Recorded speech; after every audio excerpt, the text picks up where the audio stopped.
விட்டு கொடுக்கலன்னா சத்தியமா சொல்றேன், சந்தோஷமா வாழவே முடியாது. விட்டு கொடுத்தா உங்க வாழ்க்கையில நீங்க நிம்மதி இழந்துட்டு இருக்கீங்க. அடிப்படை காரணத்தை தெரியாமலே நான் விட்டு கொடுக்குறேன் சொல்றீங்களே, நான் உங்களை என்ன சொல்றது? இப்ப நான் சொல்றேங்க, விட்டு கொடுப்பவர்கள் கெட்டு போவது இல்லை. இது கடவுள் சொன்ன வார்த்தை. ஆனா மனுஷன் என்ன தெரியுமா சொல்றான்? விட்டு கொடுக்கலன்னா, விட்டு கொடுத்தா நீ கெட்டு போயிடுவன்றான். கடைசியில் மனுஷன் சொன்ன வார்த்தை வேத வாக்கா நினைச்சு நீங்க மறுபடியும் ஒரு ஆபத்தான பயணத்தில் போயிட்டு இருக்கீங்க. கடவுள் சொல்லக்கூடிய விதம், நாம மனசுல என்ன மாதிரி எண்ணங்களை வச்சு அதை விட்டு கொடுக்கணும், இதையெல்லாம் தெரிஞ்சுக்கிட்டா நீங்க விட்டு கொடுத்து பாருங்களேன், உங்க வாழ்க்கையில அவ்வளவு சந்தோஷமா இருப்பீங்க. ஸோ கடவுளே உங்களை தேடி வருவார். என் குழந்தை எவ்வளோ அழகா விட்டு கொடுத்துருக்குது, எவ்வளோ அம்சமான ஒரு வாழ்க்கையை வாழ்ந்துட்டு இருக்குது, இந்த ஒரு 8 போய் பார்த்துட்டு வந்துடுறேன்ப்பா அப்படின்னு சொல்லி உங்களை பார்க்க வந்தாலும் வந்துடுவார். ஸோ அவ்வளவு சந்தோஷம் உங்கள் வீட்டில் இருக்கும். ஸோ இதன் மூலமாக இருக்கக்கூடிய அந்த மோசமான தாட்ஸ் இருக்கு பாருங்க, அதுவும் கரைஞ்சிடும். ஒவ்வொரு மனுஷனுக்கும் அந்த 10 பேரை வச்சு தான் வாழ்க்கை. அந்த 10 பேர் நம்ம வாழ்க்கையில் கண்டிப்பாக இருப்பான்.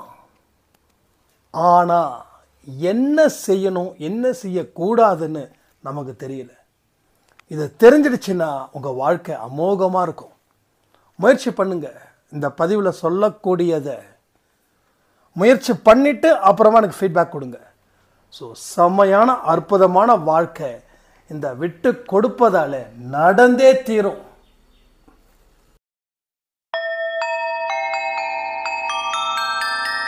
ஓம் சாயிரா சாயிரா, ஓம் சாயிரா சாயிரா, ஓம் சாயிரா சாயிரா, அன்பே சாயிரா, பேரன்பே சாயிரா, அகிலம் தளிக்க ஆத்மா விழிக்க அனுதினம் சாயிரா, எங்கள் அன்பே சாயிரா.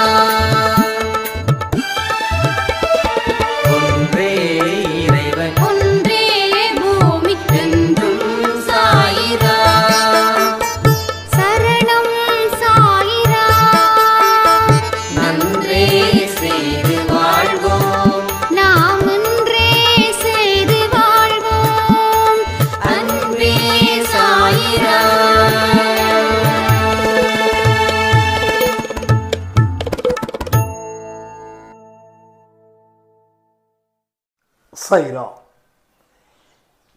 என் உயிரானவர்களே, இன்று இரவு கொடுக்கக்கூடிய ஆடியோ மிக மிக முக்கியமான ஒரு ஆடியோ. அந்த ஆடியோ கொடுத்தாச்சு. அந்த ஆடியோவில் சொல்லக்கூடிய விதத்தை நீங்க சரியான முறையில் புரிஞ்சு நடந்தா வரலாறு காண முடியாத ஒரு வெற்றி இல்லை ஒரு சந்தோஷம் உங்களுக்கு அந்த பதிவு முடிஞ்ச உடனே கிடைக்கும். அதனால யாருமே அந்த பதிவை பார்க்காம போகக்கூடாது. இது என்னுடைய ரெக்வெஸ்ட். ஸோ அன்பினால கேட்குறேன். ஏன்னா ஒவ்வொரு மனுஷனோட வாழ்க்கையிலையும் ஒரு வரலாறு படைக்கணும்னு சாயப்பாவோட விருப்பமாக இருக்கு. அந்த விருப்பத்தை நாம் அத்தனை பேரும் நிறைவேற்றணுன்றது அவருடைய எதிர்பார்ப்பு. அந்த எதிர்பார்க்கப்பட்ட பதிவு தான் இன்று இரவு உங்களுக்கு கிடைக்கக்கூடிய ஒரு பதிவு. ஒரு சாய்ராம் கேட்டிருந்தாங்க, விட்டு கொடுத்து வாழ்வதால என் வாழ்க்கையில் மிகப்பெரிய பிரச்சனைகள் அதிகம் இருக்குது. இப்படியே போச்சுன்னா நான் என்னுடைய அடையாளத்தை என்னுடைய முகத்தை நான் எழுந்துடுவணும்னு சொல்லி பயமா இருக்கு. இதற்கு மேல நான் முடிவு பண்ணிட்டேன், விட்டு கொடுக்க கூடாது, விட்டு கொடுத்ததால தான் நான் கெட்டு போயிட்டேன், இனி விட்டு கொடுக்க மாட்டேன் அப்படின்னு ஒரு சாய்ராம் என்கிட்ட கேள்விகள் கேட்டிருந்தாங்க. அவங்க கேள்விகள் கேட்ட மாதிரி தெரியல, ஏன்னா பதிலே சொல்லிட்டாங்க, விட்டு கொடுக்க மாட்டேன் அப்படின்னு. ஆனாலும் அதை ஒரு சந்தேகமாக கேட்குற மாதிரி எனக்கு தோணுச்சு.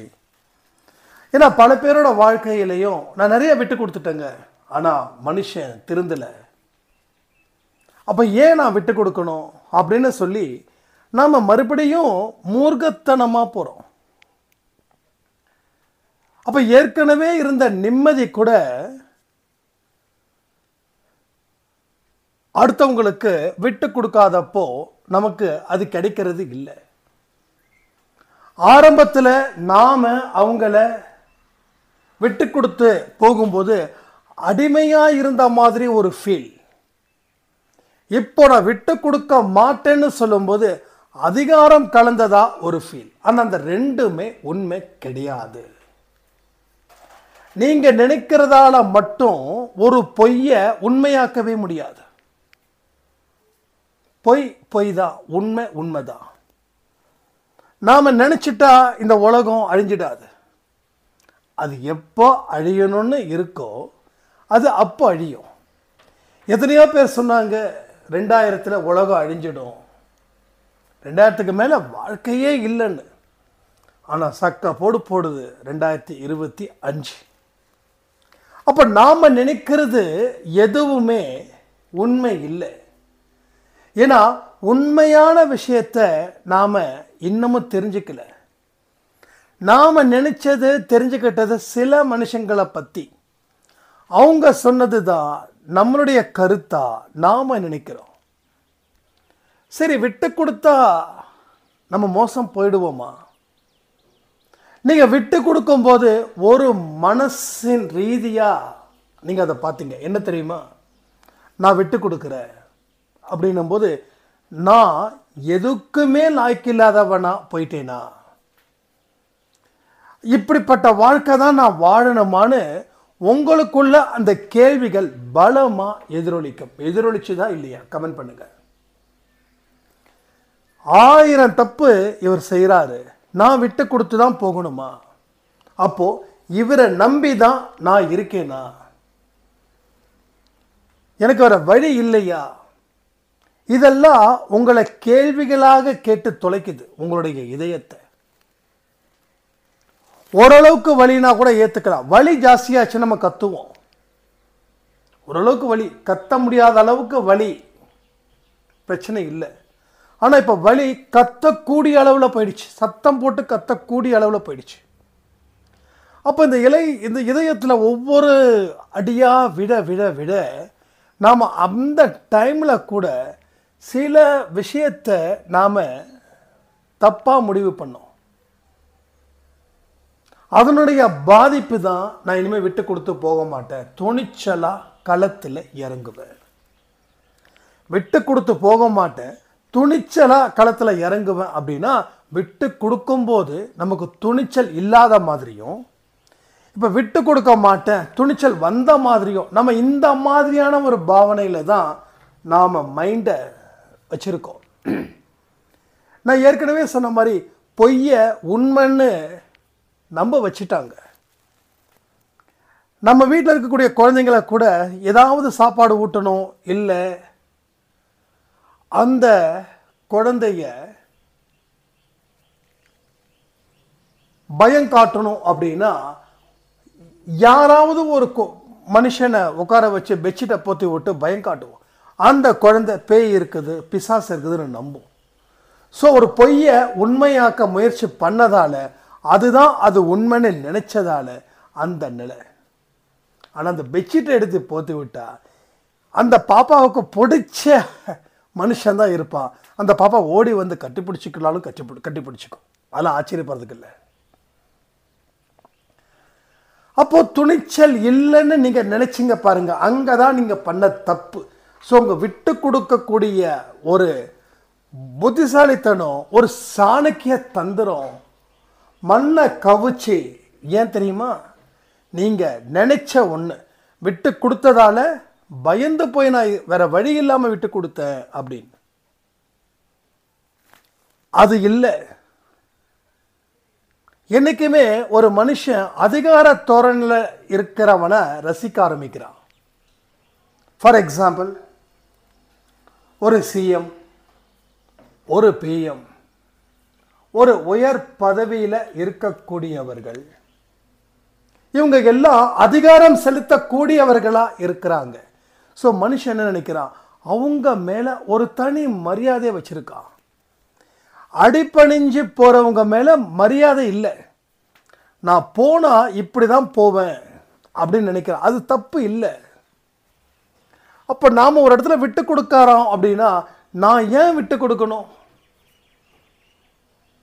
எனக்கு என்ன தகுதி இல்லை அப்படின்னு நினைக்கக்கூடிய மனசுல திடீர்னு விட்டு கொடுப்பவர்கள் கெட்டு போவதில்லைன்னு சொல்லி ஒரு வார்த்தை, ரொம்ப அற்புதமான வார்த்தை. சரி, கெட்டு போகக்கூடாதுன்னா நம்ம விட்டு கொடுக்கணும் அப்படின்னு மனதார அந்த விஷயத்தை நாம செய்யாம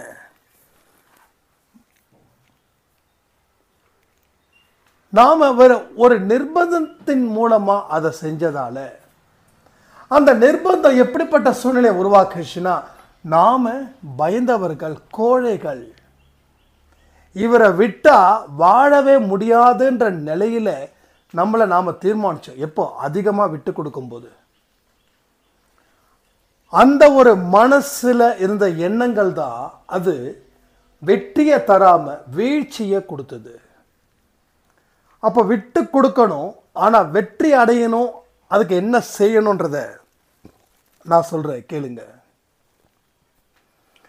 விட்டு கொடுக்கும் போதுதான் நீங்க இன்னமும் கான்ஃபிடென்ட்டான ஒரு மனுஷியா நீங்க இருக்கீங்கன்னு முடிவு பண்ணணும். ஒரு அதிகாரத்தினால மட்டும் பலத்தை கொண்டு வந்துட முடியாது.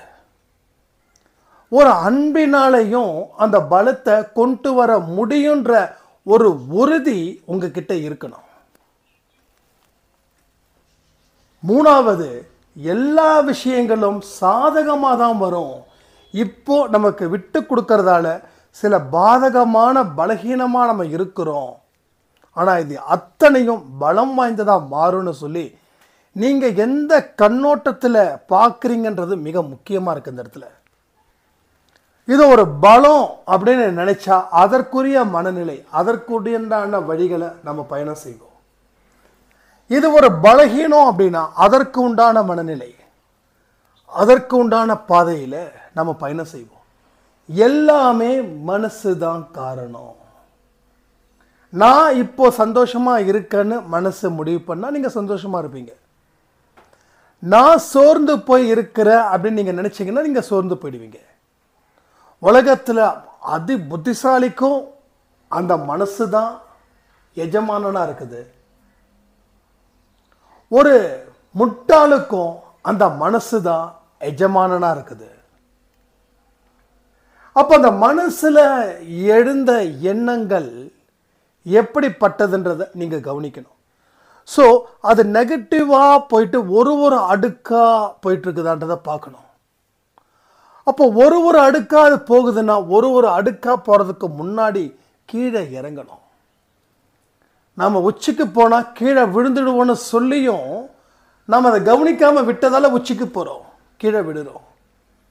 இல்லை உச்சிக்கு போகிறோமே அப்படின்னு சொல்லி மனசு எங்கேயாவது உங்களை கண்ட்ரோல் பண்ண ஆரம்பிக்குதுன்னா அந்த இடத்துல உங்களுக்கு பலகீனம் வராது, பலம் மட்டும்தான் பெருக்கும். அப்போ எந்த நிலைமையில் எந்த எண்ணங்களை அடிப்படையாக வச்சு நாம் விட்டு கொடுத்தோன்றதை யோசிக்கணும். அதே நேரத்தில் நாம் எந்த மாதிரியான மனநிலையை கட்டணுன்றதையும் யோசிக்கணும். இந்த ரெண்டுத்தையும் இன்னுமே நீங்கள் தீவிரப்படுத்துங்க, விட்டு கொடுத்து பாருங்க. அதில் மிகப்பெரிய ஒரு சக்தியே அதில் உங்களுக்கு கிடைக்கும். நாம் செய்யக்கூடிய ஒரு விஷயமும் ஒன்று பலப்படும், இல்லை பலகீனப்படும். அதை புரிஞ்சுக்கோங்க. எப்பயுமே சரி, நாம் ஒரு விஷயத்தை செய்கிறோன்னா ஒன்று அது நமக்கு பலமாக இருக்கும், இல்லை அது நமக்கு பலகீனமாக இருக்கும். ஒரு செயலும் அப்படிதான். ஒரு மனுஷனை திட்டுறதுன்றது இதை நினைச்சு பார்த்து தான் நம்ம செய்யணும். இப்போ ஒரு மனுஷனை அதிகாரத்தோடு நம்ம திட்டும்போது பலம் வாய்ந்தவராக நினைக்கிறோம். அது உண்மையிலே பலம் வாய்ந்ததா இல்லை அது பலகீன சம்பந்தப்பட்டதான்றதை யோசிக்கணும். யோசிச்சு நீங்கள் முடிவு பண்ணுங்க. நான் கோபத்தை பற்றி நான் திரும்ப பேசி நேரத்தை வீணடிக்கலை. அப்போ ஒரு எண்ணங்களும் ஆக்ஷனாக மாறுது. ஸோ ஒவ்வொரு எண்ணங்களும் செயலாக மாறுது. செயல் விளைவை கொடுக்குது. எண்ணங்கள் விளைவை கொடுக்கல, செயல் விளைவை கொடுக்குது. ஆனால் செயலுக்கு அடிப்படை காரணமே அந்த எண்ணம். அப்போது நான் விட்டு கொடுக்குறேன் அப்படின்னு சொல்லும்போது நம்ம அடங்கி போகிறோம். அந்த எண்ணங்கள் உங்கள் உள்ளுக்குள்ள ஆக்கிரமிப்பு செஞ்சிடுச்சு. ஆக்கிரமிப்பு செய்யப்பட்ட எண்ணம் செயல் வடிவமாக கொடுக்கும்போது அத்தனையும் ஒரு தோல்வியை சந்திக்கக்கூடிய ஒரு நிலையிலேயே அது நிற்குது. உங்களுக்கு புரியுதா சொல்றது? அப்போ அந்த எண்ணங்கள் செயல் வடிவமா மாறுது. அப்போ செயலால தான் விளைவுகள் ஏற்படுது. திரும்ப சொல்ல, எண்ணங்களால விளைவுகள் ஏற்படவே இல்லை. ஒரு மனுஷனுக்கு அந்த எண்ணங்கள் செயல்படும் போது செயல் தான் மாறுதே தவிர, அப்ப செயல்படுவதற்கு காரணமா இருக்கிறது எண்ணங்கள். அப்ப எல்லாத்தையும் கட்டுப்படுத்தணும்னா முதல்ல குறி வைக்கிறது எப்படிப்பட்ட எண்ணங்கள் உங்க மனசுல இருக்குது. அது நல்ல ஒரு வழியை காட்டுதா? அது ஒரு பலமான வழியை காட்டுதா? அது சந்தோஷத்தை கொடுக்குமா? இதை எல்லாமே நினைச்சு பார்க்கும்போது அந்த எண்ணங்களை நம்ம மறுபடியும் ரீகன்சிடர் பண்றோம், மறுபடியும் ஆராய்ச்சி பண்றோம். எப்படி ஒரு சயின்டிஸ்ட் 10 தோல்வியை பார்த்ததுக்கு அப்புறம் தான் 11ஆவதா கண்டுபிடிக்கிறார். எடுத்த உடனே யாராலையும் கண்டுபிடிக்கல. தாமஸ் ஆல்வா எடிசன்ஸ் பார்த்தீங்கன்னா அத்தனை விஷயங்கள் பண்ணும்போது ஏகப்பட்ட தோல்விகள். அவங்க வீட்டில் பேரண்ட்ஸ் எல்லாமே திட்டுறாங்க அவரை. இதை ஏன் தொடர்ந்து செஞ்சுக்கிட்டே இருக்க, ஒழுங்கா வேலையை பாரு. ஆனால் இவர் செய்யக்கூடிய அத்தனையுமே ஃபெயிலியர்ஸ். ஆனால் அத்தனை ஃபெயிலியருக்கு அப்புறம் தான் அவர் எதை கண்டுபிடிச்சாரு? கரண்ட்டை கண்டுபிடிச்சார். இன்னைக்கு அது உலகத்துக்கே முக்கியமான ஒன்றா நிற்குதா இல்லையா? அப்போ பல தோல்வி, அதை ஒவ்வொரு தோல்வியிலும் ஆராய்ச்சி பண்ணார். இது சரியா? ஓகே, இப்போ இதை இது இப்படி மாற்றலாம், அதை அப்படி மாற்றலாம், இதை கொடுத்தா என்ன ஆகும், அதை கொடுத்தா என்ன ஆகும், இப்போ நாம் நினைச்சது ஒன்று இருக்குதா? அதாவது ஒரு விஷயத்தை தீர்மானம் பண்ணிட்டார், இதை தான் நம்ம கண்டுபிடிக்க போகிறோன்னு. அதற்கு தேவையானதை ஒன்று ஒன்றா செக் பண்ணி ஃபெயிலியர் கடைசியில் ஒரு ஃபார்முலா, இது தாண்டா ஃபார்முலா அப்படின்னு. அப்போ அதை பேஸ் பண்ணி அவர் கண்டுபிடிச்சது தான் இன்றைக்கி நம்ம பயன்பாட்டுக்கு வந்திருக்கிறது. அப்போ அதே போல் நம்முடைய எண்ணங்களை நம்ம ஆராய்ச்சி பண்ணுறதுல தப்பே கிடையாது. என்னங்க, நான் பெரிய சயின்டிஸ்டா? சாதாரண மனுஷன் தானேன்னு சொல்லலாம். ஒரு சாதாரண மனுஷன்தான் சயின்டிஸ்டா. ஆனால் அப்போது மனசில் இவ்வளவு பெரிய பலகீனமோ எவ்வளவு பெரிய குழப்பமும் இருந்துச்சுன்னா எப்படி நீங்கள் சாதாரண மனுஷனாக கூட வாழ முடியாது. இன்னைக்கு இருக்கக்கூடிய ஆண்களை விட பெண்கள் மிகப்பெரிய ஒரு ஸ்ட்ரெஸ்ஸில் இருக்காங்க, ஒரு டிப்ரெஷனில் இருக்காங்க. சில பேர் என்ன முடிவு எடுக்கிறதுன்னு சொல்லி 10 வருஷமாக அந்த முடிவை தள்ளி போட்டுக்கிட்டோம், ஒத்தி போட்டுக்கிட்டோம் இருந்துட்டு இருக்காங்க. அப்போது இவங்களுக்கு ஏன் இவ்வளவு பெரிய விஷயம்னா, வாழ்க்கையில் ஒரு விஷயத்தை முடிவு பண்ணி அது தோத்துடுவோமோ அப்படின்ற ஒரு பயம். அப்போ அந்த பயம் எப்படி வருதுன்னா எண்ணங்கள் அடிப்படையில் வந்தது. அப்போ அந்த எண்ணங்கள் தான் மிக முக்கிய ஒரு பேக் போனா எல்லா மனுஷனுக்கும் இருக்குது. எல்லா மனுஷனுக்கும் இருக்கு. ஒரு நாய் கூட பார்த்தீங்கன்னா பழகின நாயாக இருந்தால் அந்த நாய் நம்மளை ஒன்றும் பண்ணாது.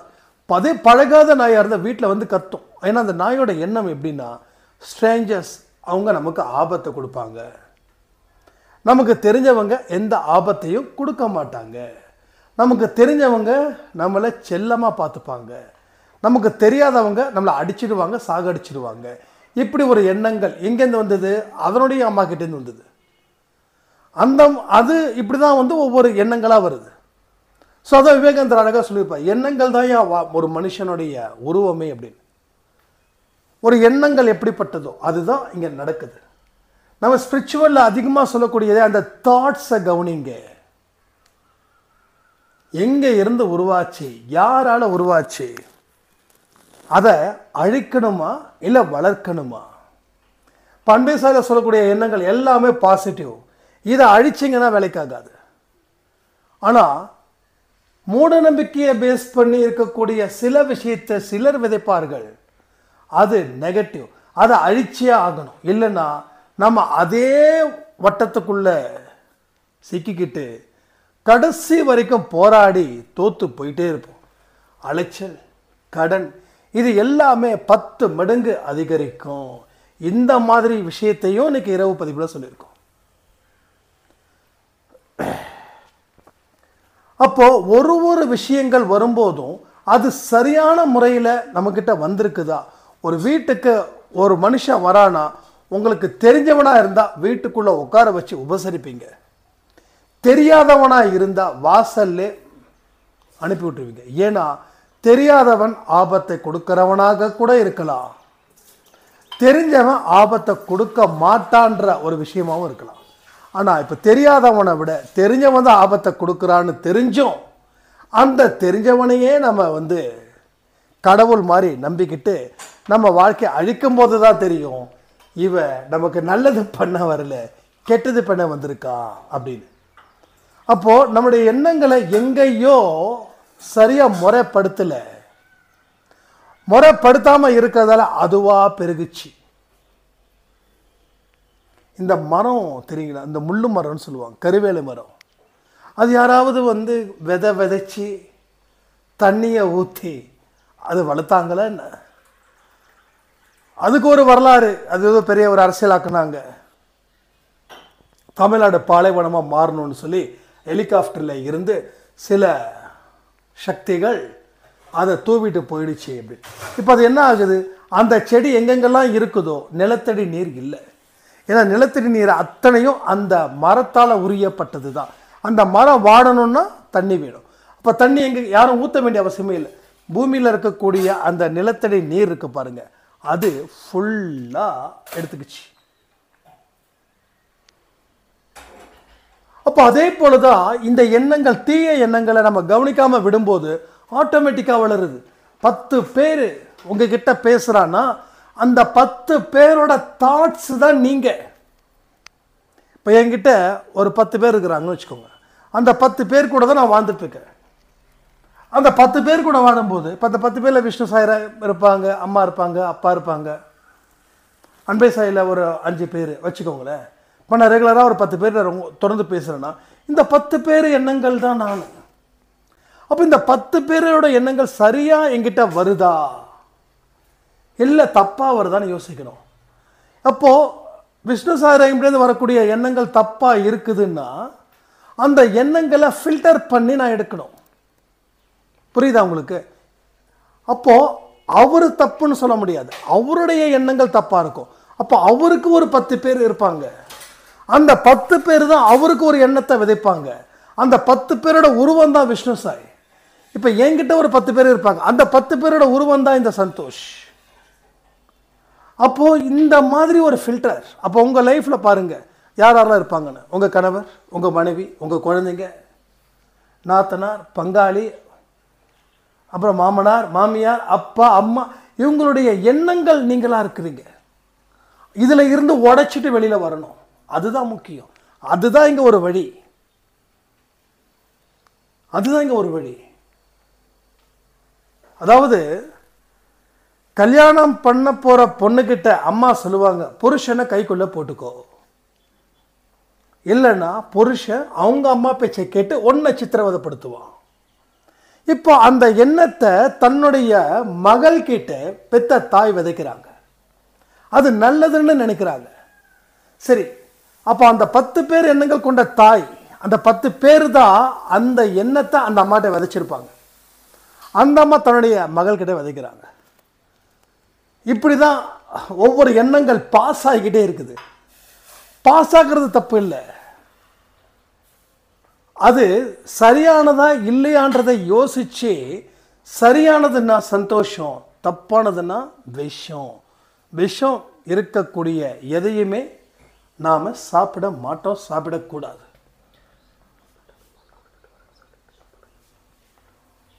இதை எல்லாத்தையும் நீங்கள் ரொம்ப தெளிவாக புரிஞ்சுக்கணும். கொஞ்சம் ரொம்ப தொண்டை வலியாக இருக்குது இந்த 2-3 நாளாக என்னன்னு தெரியல. ரொம்ப ஒரு மாதிரி ஃபீவரிஷாக இருக்குதா இல்லை தொண்டை வலியா இல்லை இருமலா அப்படின்னு தெரியல. ஒரே ஒரு செகண்ட் ஒரு நிமிஷம் பால் குடிச்சிட்டு நான் கண்டினியூ பண்ணுறேன். ஸோ இதுதான் வாழ்க்கை. நம்ம ரொம்ப கிரிட்டிக்கல் ஆக்கிக்கிறோம் நம்ம லைஃப்பை. ஒரு மனுஷன் உங்களுக்கு எதிராக ரியாக்ட் பண்ணுறான்னா அவன் பண்ணல, அவன் கூட இருக்கக்கூடிய 10 பேர் எண்ணங்கள் கொண்ட மனுஷனா அவன் இருக்கிறான். ஸோ ஒரு மனுஷனை மன்னிக்கிறது கூட இப்படி தான் இருக்கணும். இதுவும் இன்னைக்கு இரவில் நிறைய டீட்டெயிலாக பேசியிருக்கோம். அப்போ விட்டு கொடுப்பவர்கள் கெட்டு போவதில்லைன்னா நீங்கள் 10 பேர்கிட்ட சொல்லியிருப்பீங்க, என்னோட கணவருக்காக நான் நிறைய விட்டு கொடுக்குறேன் அப்படின்னும், என்னோட மனைவிக்காக நான் நிறைய விட்டு கொடுக்குறேன் அப்படின்னும். அப்போது நீங்கள் சொன்னவர்கள் என்ன சொல்லியிருப்பாங்க தெரியுமா? விட்டு மட்டும் கொடுத்துடாத, வாழ்க்கையே கெட்டு போயிடும். அதாவது ஜீசஸ் என்ன சொல்லியிருக்காருன்னா, விட்டு கொடுப்பவர்கள் கெட்டு போவதில்லைன்னு. ஆனால் மனுஷன் என்ன சொல்கிறான்? விட்டு கொடுத்தா கெட்டு போயிடுவான்றான். அதனால் அவன் விட்டு கொடுக்காம இருக்கிறான். யாருக்கு விட்டு கொடுக்க மாட்டான். ஒன்றும் இல்லை, ஒரு சின்ன உதாரணத்தை சொல்லி நான் இதை முடிக்கிறேன் இந்த பதிவை. இப்போ ட்ரெயினில் நம்ம போகிறோன்னு வச்சுக்கோங்க, அண்டர்ஸ் கம்பார்ட்மெண்ட்டே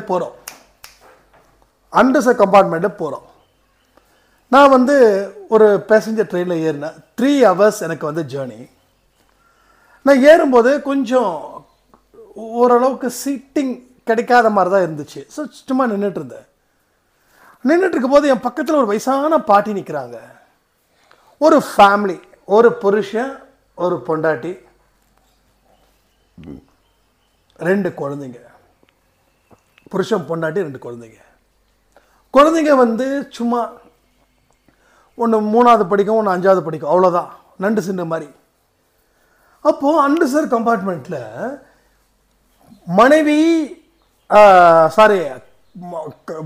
கணவர் மனைவி ஜன்னலோரம் உட்காந்துக்கிட்டாங்க. அதுக்கப்புறம் அவங்க பொண்ணு மடியில் படுக்க வச்சுட்டாங்க. அதுக்கப்புறம் இந்த பக்கம் எண்டில் கணவர், இவங்க மடியில் படுக்க வச்சுட்டாங்க. இப்போ யாருக்கும் இடம் விடல. அந்த குழந்தைங்க சொல்லுதுங்க, அப்பா எந்திரிச்சு ஜன்னலோரம் உட்காந்துக்கிறப்பான்னு. இல்லை படுத்தோம், படு அப்படின்றாங்க. போகிறவங்க வரவங்க எல்லாம் வித்தியாசமாக பார்க்குறாங்க. மனுஷன் அசரலை. யார்? உட்காந்துருக்கிறவர். எப்பா விட்டு கொடுத்தா என்ன கெட்டா போயிட போகிற? அந்த வயசான பாட்டி நிற்குது, தம்பி கொஞ்சம் நவருங்கப்பா, கொஞ்சம் உட்காடுறப்பான்னு. யாரும் அவர் காதிலே வாங்கலை. அந்த குழந்தை இப்போ விட்டு கொடுப்பவர் கெட்டு போவதுன்னு சொல்லுவாங்க. அப்போ விட்டு கொடுத்துட்டா அவங்களுக்கு சந்தோஷம். மனைவி அந்த இறங்குற வரைக்கும் சீட்டு யாருக்கும் கொடுக்கக்கூடாதுன்னு. ஸோ மனைவியும் சந்தோஷமா இல்லை, கணவனும் சந்தோஷமா இல்லை, 2 குழந்தைங்களும் சந்தோஷமா இல்லை. எதுக்கு இந்த பொழப்புன்னு தெரியல. அதுக்கப்புறம் நான் வாய்ஸ் ரைஸ் பண்ணேன். எங்கள் வயசானவங்க நிற்கிறாங்க, நீங்கள் பாட்டுக்கு இப்படி இருந்தால் என்னங்க அர்த்தம்? ஏங்க அந்த குழந்தைங்களை கஷ்டப்படுத்துறீங்கன்னு ஒரு மாதிரி பார்த்தாரு. உங்களை தாங்க சொல்கிறேன், கொஞ்சம் வழி விடுங்க, உட்காரட்டுங்க அவங்க அப்படின்னு. நம்ம வாய்ஸ் ரைஸ் பண்ணும்போது தான் ஆப்போசிட்டில் உட்காந்துருக்கோம். ஆமாங்க, என்னங்க இப்படி சீட்டை வாங்கிட்டு விலை கொடுத்து வாங்கின மாதிரி. அதுக்கப்புறம் எத்தனை பேர் திரும்ப உட்காந்தாங்க? 8 பேர் உட்காந்தாங்க, பெரியவங்க. என்ன ஆச்சுன்னா, மனைவி ஒரு குழந்தைய எடுத்துக்கிட்டாங்க, கணவர் ஒரு குழந்தைய மடியில் வச்சுக்கிட்டாரு. இப்போ எப்படி வந்தது? இப்படி தான் நடக்குது. இப்போ விட்டு கொடுத்தா கண்டிப்பாக சொல்கிறேன், விட்டு கொடுக்காம நீங்கள் வாழ்ந்தீங்கன்னா எந்த சந்தோஷத்தையும் அனுபவிக்க முடியாது, எதையும் அனுபவிக்க முடியாது. சத்தியமான வார்த்தை. ஆனால் மனசார விட்டு கொடுத்து பாருங்க, உங்களை விட சந்தோஷமான மனுஷன் யார் இருக்க முடியாதுன்னு சொல்லி இந்த பதிவை நான் முடிக்கிறேன். ஜெய் சாய்ராம்.